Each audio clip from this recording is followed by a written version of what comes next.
As it's Leo season, I thought I'd go for a bit of a Leonine look. And I wanted to follow on from my last video where I asked, what is love? And I spoke about how love is reciprocal and explained the ways in which one might expect to receive and give love. And I wanted to add to that, um, if you don't know what love is, then you're not going to attract love. If you know what trauma is, you're going to attract trauma. If you know what dysfunction is, you're going to attract dysfunction. And likewise, if you know what love is, you'll attract love. But if you don't know what it is, then how are you going to attract it? It just won't happen. That's what I know, that's what I believe. So it's really important to know what love is externally, but also what love is internally. So how do you go about loving yourself? What does that even mean? What does it mean to say I'm somebody who loves myself? So let's explore that. Let's start with valuing oneself and one's time. What does it mean to value yourself, and what does it mean to value your time? A lot of times when, how many times can I say time in 1 minute? In a lot of instances, many of us grow up in homes where we're taught to be compliant and more or less to shut the fuck up. And I mean, I don't mean that maliciously, and I don't necessarily mean that, you grew up in a home where you really couldn't say a single word. But what I mean by that is oftentimes decisions were made without consulting you. Small ones, big ones, extremely huge ones. A lot of the times, our parents or, people of a certain generation would have done like the best that they could, except it didn't include asking you how you felt about things or what you wanted to do. And even if they did ask you that, they still wouldn't have gone with what you said. They still would have gone with what they believed to be the best course of action. And so that's sort of like a form of training. It's like a drill in being compliant for 18 years or whatever length of time it is that you lived at home.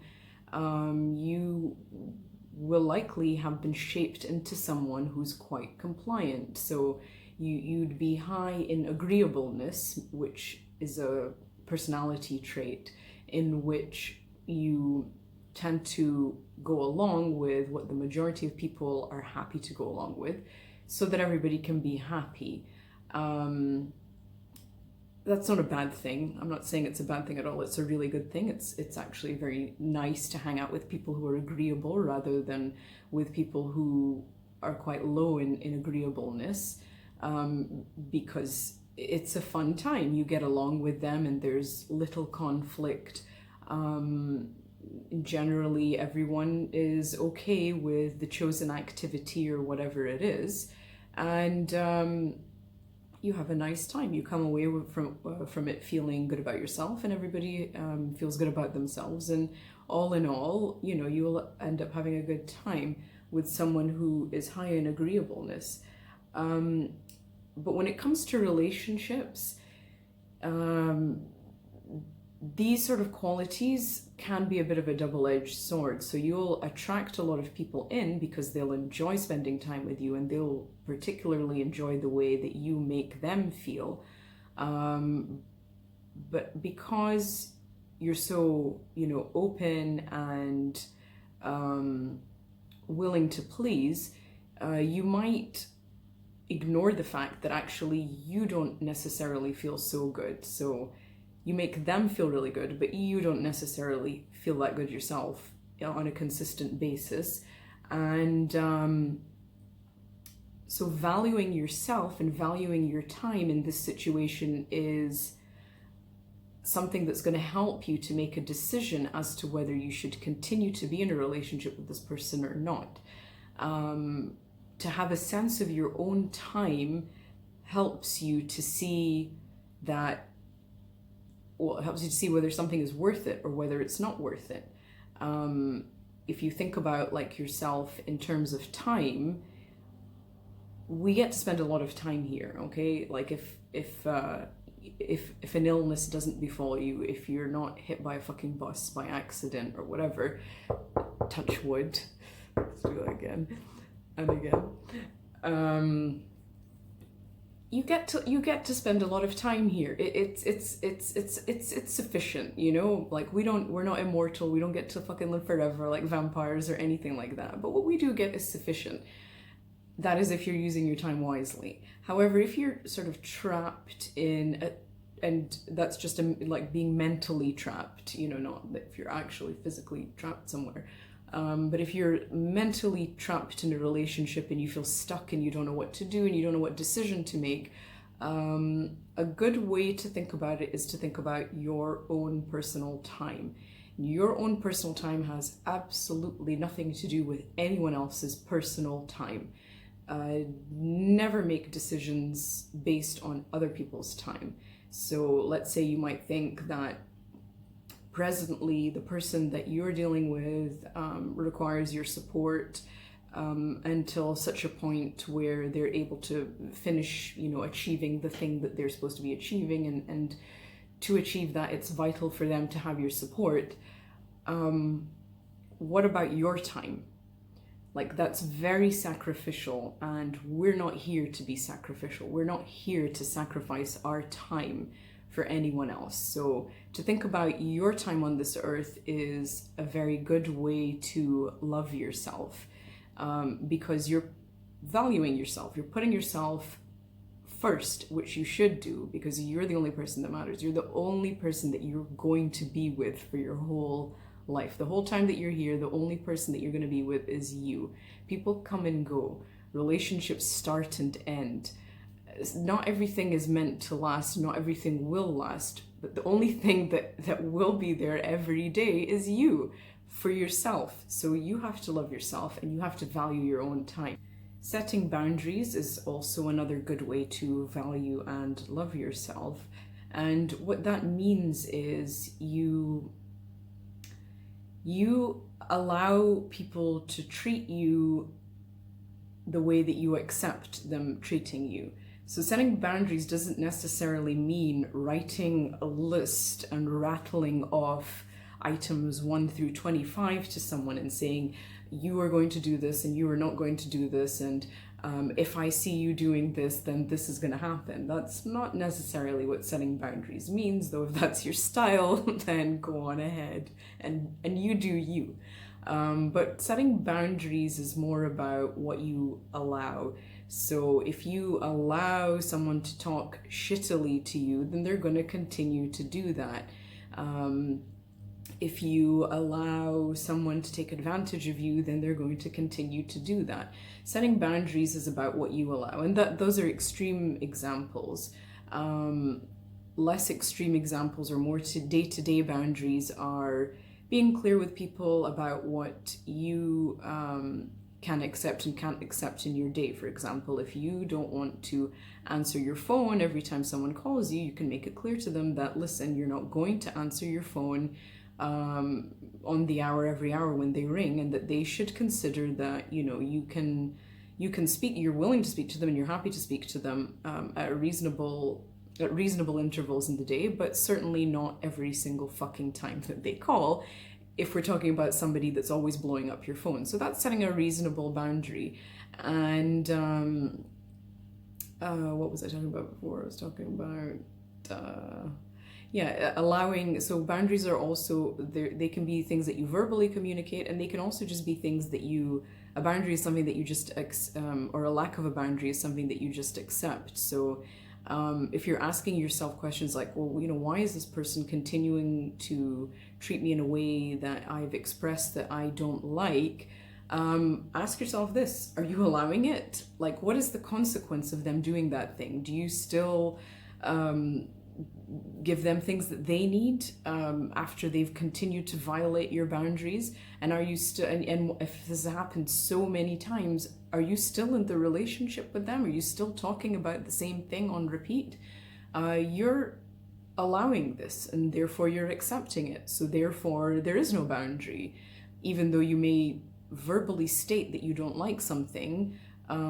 If you're allowing it, that means that there is no boundary. So the person that's or the type of people that don't have a sense by themselves of what is okay and what is not okay to do with someone will certainly not acknowledge your feelings and change their behavior if you're accepting it, because people do what they want to do, and that's an important thing to understand. So if someone is doing something to you that you don't like, they know what they're doing and they like doing that, and if you accept it, they're going to continue to do the thing that they like to do because they don't care about how you feel. So this is an extreme example of setting boundaries. So if you acknowledge that, I'm not saying that you're asking for it, but this is something that happens when you grow up very compliant. You don't know how to set boundaries because, you probably grew up very good at following rules that other people impose on you or set for you, but not actually very good at following your own rules. Like, you're more lenient and more flexible with your own rules than you are with other people's. And so this is just something to be aware of and to work on. And you can work on this at absolutely any point. There's no consequence to you setting boundaries in your life. And if you're going to get like a negative response from someone after you set a boundary, then know that this person doesn't care about how you feel, and you're getting this backlash because they want to continue with things the way that they are. So that's information for you as well. That's information for you to know, well, okay, so all this time that I've been explaining how I feel and how their behavior makes me not feel very good, they really haven't cared about that at all. That's information for you. So accept that information, and as I could always say, grieve it, mourn it, really feel it, really sit in your feelings about it, because it's going to be very sad to know that or to acknowledge that the person that you care about doesn't care about you to the extent that they don't want to violate your boundaries. That's a difficult thing to process, and it's a difficult thing to sit with, but it's important that you do, because once you do that, once you grieve and mourn and really feel sad, cry about it or whatever it is, then you'll be able to make a good decision rather than just continuing to accept things that don't make you feel good. And another way of looking at this is you can always ask yourself, would someone who loves themselves put up with this? You know what I mean? And the answer is generally always going to be no. So this is how you can increase your love for yourself, by setting boundaries and sticking to them. And do not be afraid to terminate a relationship if someone can't respect what's important to you. People come and go, and that's okay. It's okay if people come and go. You don't have to pledge allegiance to every single person in your life. If you begin dating someone, you don't have to pledge allegiance to this new person that you've begun dating. You don't have to commit yourself to them for the entirety of your life and to use up all of the time that you're given on them, whether or not they treat you well or not. You don't have to do any of those things. It's okay to let it go, to let that person go. It's okay for you to do that, and it's okay for other people to observe you doing that. Nobody's going to think you're a moron or that you don't know what you're doing, because first of all, nobody knows what they're doing, okay? I'll be the first person to tell you that. I don't know what I'm doing. Nobody knows what they're doing. And people often pretend that they know what they're doing by putting on, a facade of knowing and whatever, but they don't know what they're doing. Nobody does. So do not fear, the judgment of others or what you think other people are going to think if you make a decision. Because at the end of the day, your time is important and how you feel is important. And that's what loving yourself is about. It's about not giving a rat's ass about what other people think. And it's It's giving your own voice its time in the sun, rather than paying too much attention to what other people think and making decisions based on that. So loving yourself is about championing your own voice and listening to your own voice and trusting yourself, trusting your own decisions, trusting your own feelings, and not having to concur with an audience about your decision making. A lot of times when people are trying to make a decision, they'll ask a lot of people what they think. Like, oh, what do you guys think about this? What do you guys think about that?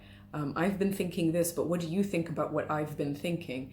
And, at the end of the day, people are going to give you advice based on how they feel, not based on how you feel. There are very few people in anybody's life that can actually give you advice based on how you feel.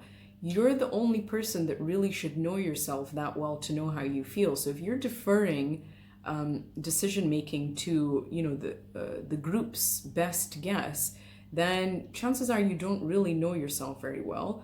Either that, or you don't value yourself. You don't value your own opinion and your own decision making and your own voice. So you do not need the confirmation of a single soul to make a decision in your life. You should make your decisions based on you, based on how you feel, based on what you know, based on what is consistent in your life and what is inconsistent in your life. And you go ahead and make decisions based on that, and rest assured that that is the best decision for you to make. Loving yourself is how you consistently treat yourself, how you treat yourself every day. Loving yourself is not necessarily about, going to the spa to relax, or going on vacation, taking a holiday, because you're stressed or whatever, because that's not strictly loving yourself. That's taking a break from being stressed all the time. And so loving yourself is more about the choices and the decisions that you make on a consistent basis that support you, the choices and the decisions that you make that enable you to be the best version of yourself, that enable you to be happy. And that's what loving yourself is all about. It's about consistency. And also that's what receiving love from someone is all about. It's about consistency. So, to say that you love yourself is something that you consistently do. It's not something that you only do once or twice in a blue moon. And to say that someone loves you, or to accept when someone says to you that they love you, it's about how they consistently behave around you or act towards you, and not how they are once or twice in a blue moon. Self-love is choosing yourself. Choose you. Please choose you. Choose yourself over someone else. Choose yourself first. And that's not a selfish thing. That's not a narcissistic thing. Because selfish people and narcissists are not you. If you were a selfish person, if you were a narcissist, you wouldn't be watching this video. You wouldn't be confused about what's right or what's wrong for you. If you were a selfish person or a narcissist, you wouldn't give a flying fuck. You would just do you at the expense of everyone around you. You'd be one of those terrible people that has mistreated you. But you're not that person. You're a good person, and you do not need to worry about whether it's selfish of you to choose yourself, or whether it's narcissistic to choose yourself, or whether choosing yourself is going to hurt other people, because you know that you're not hurting other people, and you know that your actions, the choices that you make, seldom do they hurt other people. And if they do, it's unintentional. And if they do, you apologize for it. And if they do, you're so sincere and authentic in how you feel and how remorseful you are. It's not a show. It's not fake. It's not phony. People do make mistakes, but that's not who you are as a whole. It's not who you are consistently. It's not the choices that you consistently make to hurt people. So therefore, you're not a fucking narcissist. You're not a selfish person. Just accept that and be okay with choosing yourself. It is okay to choose yourself. Self-love is choosing you. So please choose you.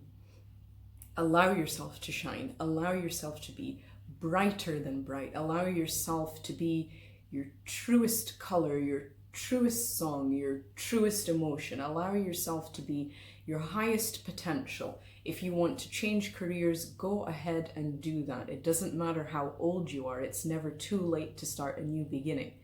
That's an Eminem lyric. I didn't make that one up. He goes, it's in a song called Believe, which is my favorite off of the Revival album. And he says, and it's never too late to start a new beginning. That goes for you too. So what the fuck you gonna do? Use the tools you're given? Or you gonna use the cards you dealt as an excuse for you to not do shit with them? I used to play the loser victim till I saw the way proof was driven.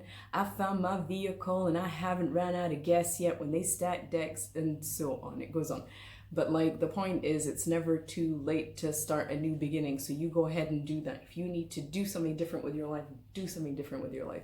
If you need to terminate a relationship that has gone on for way too fucking long, that doesn't serve you, that doesn't help you to grow, that doesn't help you to shine, you go ahead and terminate that relationship. You have permission to do that. Give yourself the permission to do that. You're allowed to do that. It's okay for you to do that. Be you, do you, love yourself, and be consistent with how you are with yourself.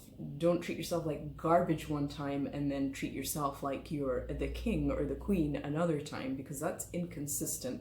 And inconsistent behavior towards yourself just attracts inconsistent behavior from others. So you'll find people being amazing around you sometimes, and then the rest of the time they're pretty garbage. So the way you are with yourself is reflected in the way others are with you.